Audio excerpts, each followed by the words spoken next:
life. It's just moving from one loss to another, really. I remember I encountered loss pretty early on. My childhood friend Leon went to uni together, and it was our second year at uni that Leon fell ill. And the day that he passed away, he leant over to me and said, "Adrian, there's something I need to tell you." And he said to me,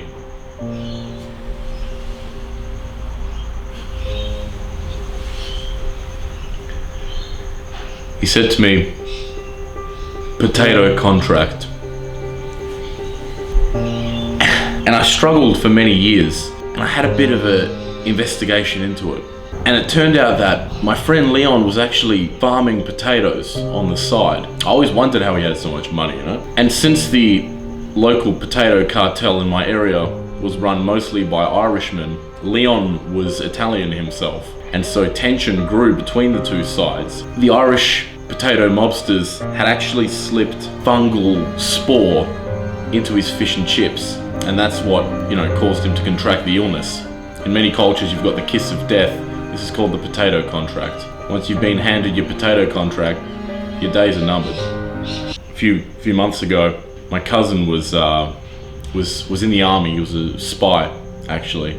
And one day he went on duty, very important mission, and he never came back.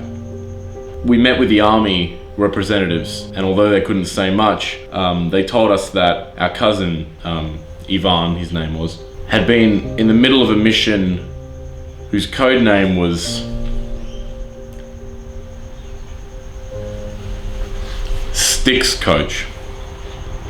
And it was Ivan's job in the mission, rather. Basically, the idea behind the Sticks Coach mission was, as America tends to fund militias that fight against governments that they don't like, and they train them up with guns. The Australian military doesn't have quite the budget. So the idea was to go into a place like Afghanistan and, sorry, it just hurts to talk about, and train up the local militant groups at the methods with which to best beat the enemy off with a good stick.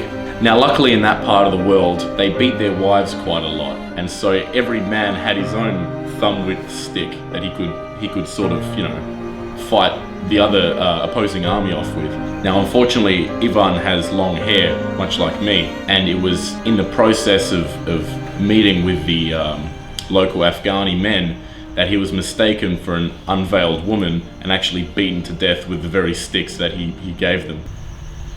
And so we found out that he's actually dead, not missing.